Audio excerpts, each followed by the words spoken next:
How's it going, YouTube? So you might notice I'm in a slightly different section to where I normally am, and you might have also noticed that in the unboxing of my Ascent Cyber Edition.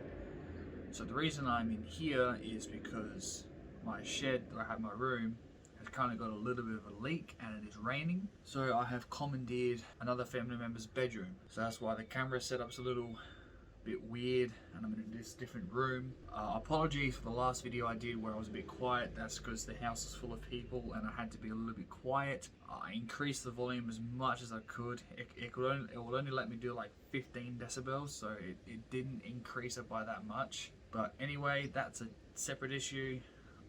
So this video and quite possibly the next video might be filmed in this location because I'll be recording both of those tonight. I will be editing this one later tonight after I record the second video and set this one to be uploaded tomorrow, well today when you see it. Anyway, today is about Far Cry 4. I am going to try and make this video a bit better because it's another script and I'm trying to work on my writing skills a bit better. I'm not the best writer in the world, I know that, and it doesn't help that I don't look up things about the game. I just go off pure memory. Quite possibly when I get to like maybe 50 subscribers, I'll put a little bit more effort into it. I just don't want to put too much effort into my beginning videos when they hardly get any views anyway. They get like 1, maybe 2 views in the last week or two they have. Now something you wouldn't have seen before is me holding this mouse, because in my room I have the camera a bit further away and a bit higher up so that you can see more above my head, and from like there onwards so you couldn't see I'm holding a mouse. The reason I'm holding a mouse is because I have my laptop right under my phone like I also do in the shed, but that is so I can scroll up and down on the script so I can keep on reading. So anyway, this is Far Cry 4. Now this is the first Far Cry game I have played. I played this back in, I think 16, maybe 17, before I played Far Cry 5. I believe I also said that in my Far Cry 5 video, I can't be too sure. The game starts off with the main character RJ coming to a country called Kyrat. I believe that's what it's called anyway, Kyrat. I did play the game a few weeks ago, so it's still somewhat strong in my memory, but not fully strong. Nothing's really fully strong in my memory except for cringe memories, as we all know is completely true with everyone. So it starts off with RJ coming to Kyrat to spread the ashes of his mother. The bus you are on gets stopped by some soldiers. They kill a couple of people. They go to kill you, but then the helicopter comes in and they're terrified of this helicopter. I wonder why. Then the main bad guy, Pagan Min, comes out and talks to you, almost as if he knows you. Like he's a sort of father figure to you, gives you a bit of a hug, takes a cringe selfie with you, all that fun stuff, all that bonding stuff, you know? Now Pagan wasn't too happy about the people getting killed because he specifically said to stop the bus and they shot people. So he wonders where that confusion came in. So he just let loose on a soldier, killing him. It's like stabbing. He explains to you that he knew your mother and was close to her, but he wants to have a bit of a private chat at his home. Now, it is also worth mentioning that this is the last Far Cry game that had a voiced protagonist. 5 and New Dawn did not. I believe 6 does, from memory when I played that. But yeah, 4 is the last game to have a voiced protagonist. So that is also quite decent. Once you're at his home and you get the bag taken off your head, you got Pagan Min, you got another, his right hand man or something on that side, and then some other guy you're on the bus with. He basically kills that guy because he wanted help to torture him. So Pagan takes that person away to torture him, and he tells you to just wait there, he'll be right back. Now this is where you get what I like to call the special Far Cry ending, where in the beginning of the game, if you do something special, you get a different ending. So in Far Cry 5, if you don't put the cuffs on the father, you get a special ending. Helicopter goes away, la-di-da. In this one, if you do wait the 5-10 minutes for Pagan to come back, you get a special ending where he spreads the ashes and off you go. But obviously, if you do that ending, you don't get the achievement for finishing the game, which is fair, I mean, to some extent. Pagan Min is one of those bad guys that I really like. I love those types of bad guys. It's hard to explain what I mean by one of those, but if you know what I mean when I say I like those types of bad guys, then kudos to you, you understand, and that's great. But Pagan Min, oh, chef's kiss, I love him. I love those types of bad guys. Make more of those bad guys. So obviously you choose not to stay there, you abscond from the place, and you learn of this resistance group called the Golden Path, and you meet two important people, Amita and Sabal, the two leaders of the Golden Path. You quickly learn that Amita and Sabal have different ideas for the future of the Golden Path. Basically, Sabal acts like an old man stuck in the past, wants to keep doing things the old way and doesn't want to embrace that it's a new world. While Amita embraces this new world, so some old traditions need to get scrapped and new traditions brought in. And you're just caught in the middle of it. There's not much you can really do about that. Every few story missions, you get to make a choice, right, about what type of mission you do.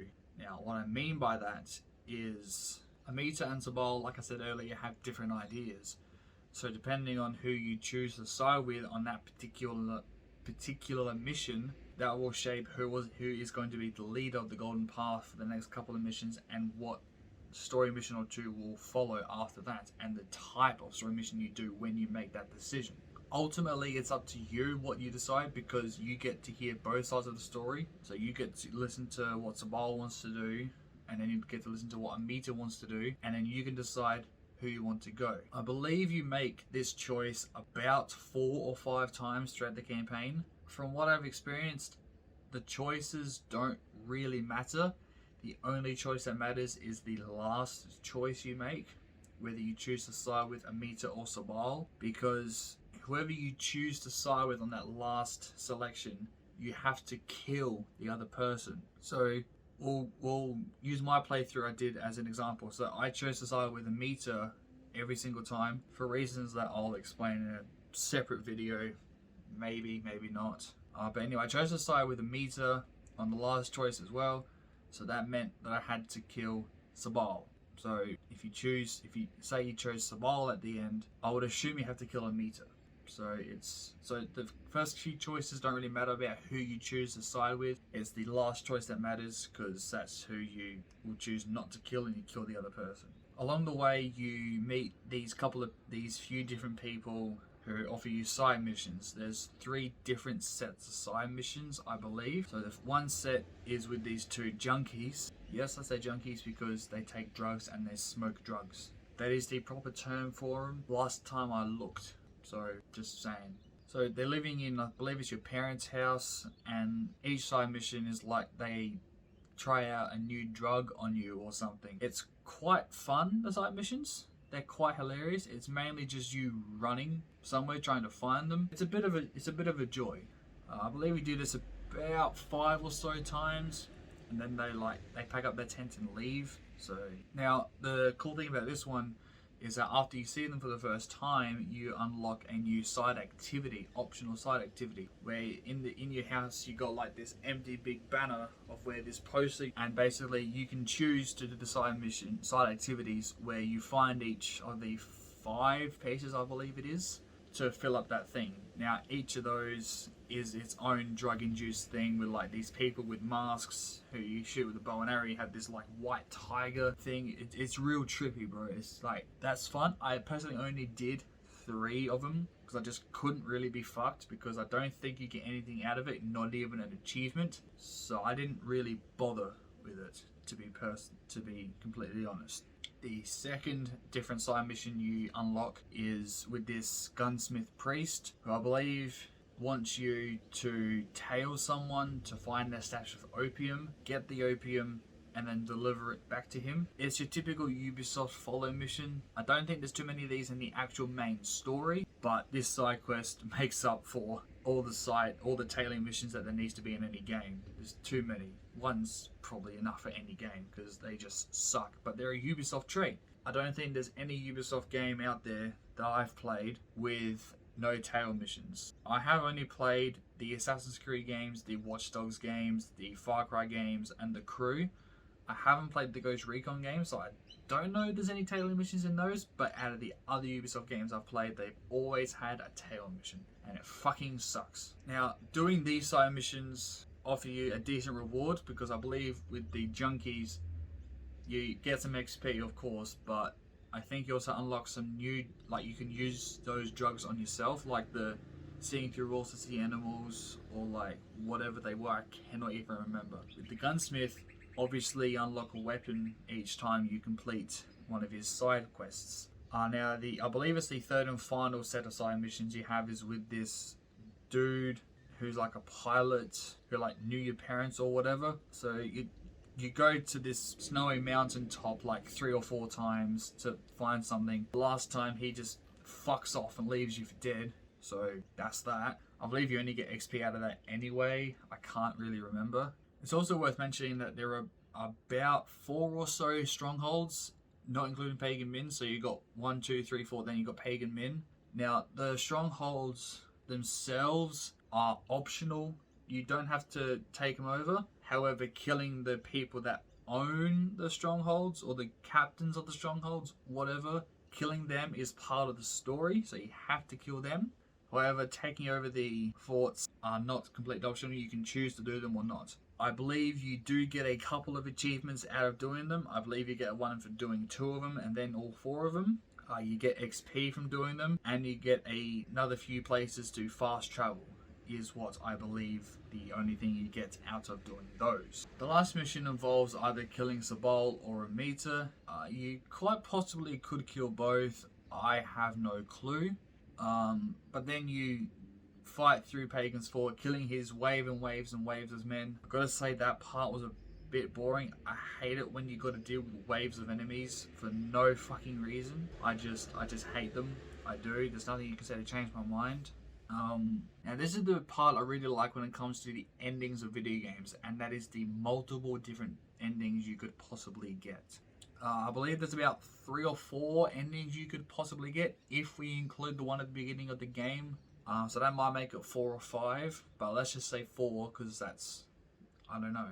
Thinking and reading through the script, I think I included 3 that I know of. There could be 4, but I said 3 just to be safe. So 1 is in the beginning of the game. If you choose to actually wait there, then obviously that's your 1 ending. Your 2nd ending is where you meet Pagan and you kill him.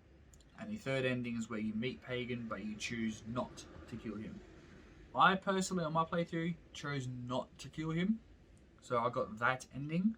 Now I do love games that have multiple endings. But I do like them even more, especially when they're on PlayStation and I can platinum that game. Because it just gives me a proper excuse to go back and do it. I do sometimes go back and get the optional endings for games, but very rarely if I don't platinum it on PlayStation. Now it's time for the famous ranking for this story and what I was trying to tell, like doing the last thing your mother wished and threading her ashes. It's the same exact story that is in 2018's God of War, and I love that. That is a rare type of story. Like I said, it's only been in one other game I've played. So 9 out of 10. Yes, 9 out of 10. For the way the story was explained and played out, was quite good. I could follow it for about 80% of the time, which was good. So 8 out of 10. For the side characters like Sabal and Mita and the side quest characters and all that, 7.5 out of 10. They could have been slightly better in my opinion. Gameplay wise, it was easy at times and challenging at times when it needed to be. Like taking over the forts, challenging. Taking over the bases, easy. Most of the gameplay, easy. Like the last mission, hard. It was hard when it needed to be and easy when it needed to be, which is the perfect balance. 8 out of 10. Now, this is a new ranking, which I probably should have included in my other videos, but I am going to include it from this video onwards, is that the villain rankings, how I would rank the villain. Like I said before, Pagan Min is a great villain, and I love those types of villains. So 9 out of 10 for the villains, which I believe will bring it to about an 8.5 for the whole ranking. Well, that's it. I've got nothing else to say after this video, so that's all from me today. I hope you enjoyed this video. Please hit this video with a like and a subscribe, and I'll see you all in the next one. Have a good one.